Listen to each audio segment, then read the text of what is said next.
नमस्कार, मी गौरी किरण बोलते तारेमध्ये तुम्हा सगळ्यांचं मनापासून स्वागत. मित्रांनो, आजच्या एपिसोडमध्ये ना लगीन घाई रंगणार आहे. मामा सांगत होते मुलगी खूप छान आहे म्हणून. मुलगा इंजिनियर आहे, स्वतःचा बिझनेस आहे. अरे लहान आहे का तो, त्याचं त्याला ठरवू दे ना. मुलगा फारच छान आहे. वेगन आहे का? मित्रांनो, ची आणि ची चौका हा सिनेमा लवकरच आपल्या भेटीला येतोय आणि त्या निमित्ताने या सिनेमाची टीम आपल्यासोबत गप्पा मारायला आलेली आहे. चला तर मग स्वागत करूया आजच्या आपल्या पाहुण्यांचं. मृण्मयी गोडबोले, ललित प्रभाकर, मधुगंधा कुलकर्णी आणि परेश मोकाशी. तुम्हा सगळ्यांचं या कार्यक्रमात मनापासून स्वागत. थँक्यू. परेश सर, तुम्हाला पहिला प्रश्न अर्थातच, लगीन घाई कुठपर्यंत आलेली आहे, काम कसं चालू आहे, काही मदत हवी तर सांगा. जरा आता शेवटचा मांडव घातला गेलेला आहे. आता 4-5 दिवसामध्ये चित्रपट रिलीज होणार आहे आणि लग्न धडाक्यात लागणार आहे. क्या बात आहे. पण एक मात्र पाहिलं मी, तुमची ची आणि ची चौकामधला जो ची आहे चिरंजीव, तो ची चौकाचं मन फार जपतो असं मला आत्ता कळायला लागलंय. तो याचं जगातल्या सर्व ची चौकांचं मन जपतो. नाही, आत्ता मला कारण असं कळलंय, कारण ती प्राणी मित्र आहे पण शर्ट त्याने घातला.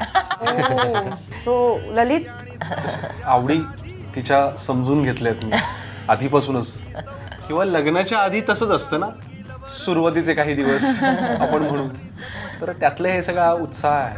तू रायटिंग केलेलं आहेस मधुगंधाताई, तर पहिला तर प्रश्न हाच की जे काही आम्हाला ट्रेलरमध्ये दिसलंय ते थोडंसं स्वानुभवातनं आलेलं आहे का? नाही, लिहितो ना आपण, तर त्याच्यामध्ये स्वानुभव अपरिहार्यपणे येतच असतात. म्हणजे असं नाही होत की काहीतरी एलियन कॉन्सेप्ट आहे आणि मग मला कधीच माझ्या अनुभव विश्वात त्या गोष्टी आलेल्या नाही आहेत आणि त्या मी लिहिल्यात. लेखकाचं अनुभव विश्व त्याच्यामध्ये दिसत असतंच, पण मग तो चित्रपट असतो, ते रिअल लाईफ नसतं. त्यामुळे तुम्हाला थोडंसं त्याच्यामध्ये थोडं ते एक्सटेंड करायला लागतं, त्याचा व्हिम्झिकलपणा किंवा त्याच्यामधला इंटरेस्ट किंवा ह्युमर वाढवायला लागतो आणि ती पात्र धारधार आणि टोकदार करायला लागतात. ते आपल्यामधूनच आलेलं असतं, पण ते थोडंसं वेगळंही असतं. म्हणजे सगळंच्या सगळं जसंच्या तसं नसतं. सत्यवान सावित्रीची कथा याच्या आधी तुम्ही ऐकलेत ती वेगळी, आणि हे सत्यप्रकाश आणि सावित्रीची ही कथा काहीतरी वेगळी असणार आहे आणि यातली सावित्री सुद्धा वेगळी आहे. खरं तर MBBS ला ऍडमिशन मिळाली होती हिला, पण हिला प्राण्यांची डॉक्टर व्हायचं होतं. प्राण्यांचं फार आहे हिला. 50 कोंबड्या, 100 मासे, 4 बकऱ्या, अर्धा बैल वाचवूया. तुला प्राणी खूप आवडतात. Yes. पण प्रत्यक्षातल्या मृण्मयीची काय अवस्था आहे प्राण्यांच्या बाबतीतली? थँकफुली सिमिलरच आहे. मांजरींची मला थोडी भीती होती खरं, पण एक सीन मी खूप मांजरींबरोबर शूट केला आणि त्यात मला परेश टेकमध्ये इन्स्ट्रक्शन्स देत होता, डोळे तपास, तिला असं उचल, तसं कर वगैरे. त्यामुळे जी काही भीती होती ती सगळी नाहीशी झाली आहे आता यापुढे मांजरांना तिची भीती बसेल. ललित, सत्यप्रकाश कसा आहे? विक्षिप्त आहे का शब्दात म्हणजे सांगायचं? तुझ्यासारखाच आहे असं मृण्मयीला विचारते मी. हो, आम्ही सगळेच विक्षिप्त आहोत, सगळेच विक्षिप्त. हॅपीली विक्षिप्त आहोत. आणि त्याच्यातलं जे पॅशन आहे किंवा तो त्याची एक सोलार कंपनी आहे, स्वतःची उद्योजक आहे तो, आणि खूप टोकाचा पर्यावरणवादी आहे. तो पर्यावरणासाठी खूप जागरूक, की स्वच्छता, पाणी कुठे वाया जाणार नाही याच्यासाठी सतत तो त्याच्या घरात जे पाणी येतं आंघोळीसाठी ते सुद्धा त्याने सेटिंग करून ठेवलेलं असतं की एवढे सेकंदच येईल. असं ते फार विक्षिप्त असे कॅरेक्टर्स आहेत. बरं, पण मग प्रॅक्टिकल गोष्टी किंवा रिलेट करू शकतील अशा बऱ्याच गोष्टी आहेत का सिनेमामध्ये? हो, रिलेट म्हणजे तुला सांगू का, ही गोष्ट आहे ना, ही 2 कुटुंबांची गोष्ट आहे आणि कुटुंबाचे हे 2 जण प्रतिनिधी आहेत आणि ती कुटुंबातली माणसं जी आहेत ना, ती सगळी तुझ्या माझ्या कुटुंबातली माणसं आहेत. म्हणजे तुला असं वाटणार की अरे ही आजी, हो माझी आजी पण कधी कधी अशी वागते, किंवा माझा धाकटा भाऊ ह्याच फेजमधून चाललेला आहे, किंवा माझ्या बहिणीचं आणि माझं असंच नातं आहे, किंवा माझ्या बाबांशी माझं असंच पटत नाही किंवा मतभेद होतात. हे जे आहे ना रिलेशनशिप, ती खूप आपल्या मराठी घरांमधली आहे, मध्यमवर्गीय घरातली आहे आणि it's a fun family film. त्यामुळे मला वाटतं प्रत्येक जण रिलेट करू शकतो. खरंय, कारण ट्रेलर पाहिल्यानंतर त्या गोष्टी कळल्या. फक्त एकच गोष्ट जी पचायला सुद्धा थोडीशी कठीण होणार आहे कदाचित. फायनल होकार देण्याआधी मला काही महिने मुलाबरोबर राहून बघायचंय.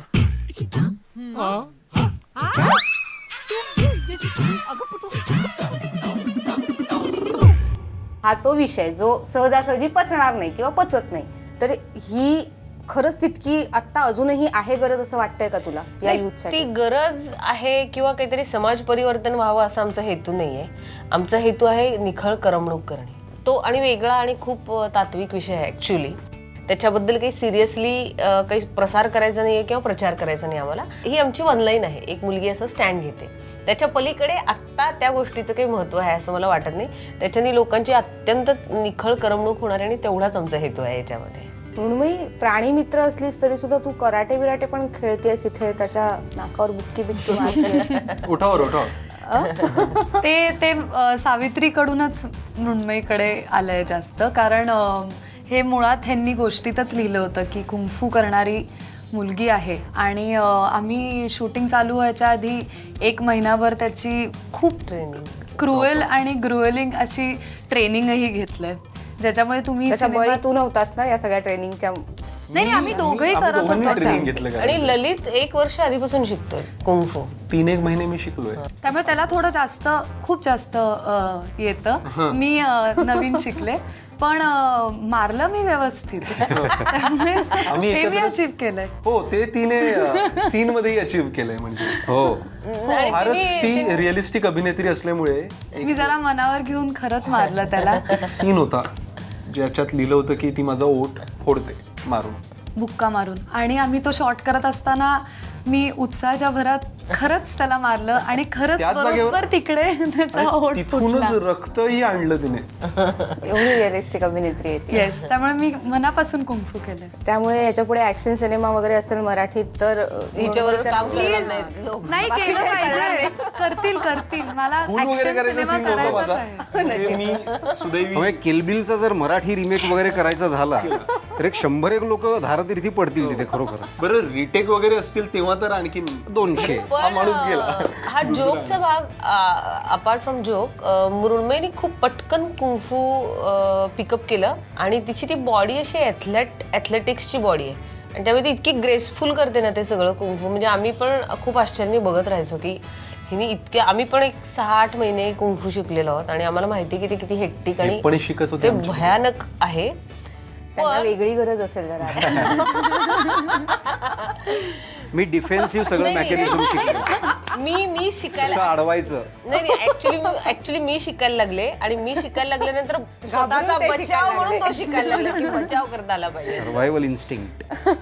पण मला सांगा, प्रत्यक्षातले आता श्री आणि सौ म्हणजे मधुगंधाताई आणि परेश सर, तुम्ही हे जेव्हा ची चौका होतात, ची आणि ची चौका, तर त्यात आणि आत्ता असा काय फरक आहे? फरक असतोच.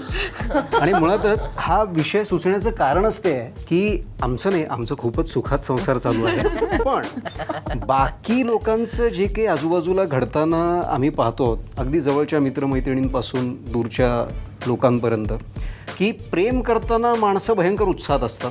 सिनेमे, हॉटेलं, फिटेलं, फिराफिरी वगैरे हे सगळं व्यवस्थित चालू असतं. घरच्यांपासून चोरून पळून जाऊन वगैरे हे सगळं व्यवस्थित होतं. पण लग्न झालं समजा त्या दोघांचं आणि मग एका छपराखाली 24 तास राहायची पाळी आली की मग कळतं की खरोखरच प्रेम आहे का काय आहे का काय. आणि मग बऱ्याच वेळेला आपल्याला असं दिसतं की आकंठ प्रेमात पडलेली मंडळी म्हणजे खरोखरच एकमेकांना कापायला निघतात. आणि विचित्र बातम्या तर आपण बघतो ती गोष्ट वेगळी, पण घटस्फोटांचं प्रमाण आणि ह्या सगळ्या गोष्टी. आणि म्हणून मग आम्हाला असा प्रश्न पडला की काय गंमत होते लोकांची. एवढे प्रेम भीम करणारी माणसं 24 तास एकत्र राहायची पाळी आल्यावर काय बिनसतं. कारण काय आहे ग, साधं म्हणजे पंखा हवा की नको इथपासून ती भांडणं चढत चढत काय काय मागचं उकरत घटस्फोटापर्यंत जातात. मग आता ही किती गंमत आहे खरंच पाहायला गेलं तर. ते खाण्यापिण्याची सवयी, टीव्ही चॅनल कुठला बघायचा.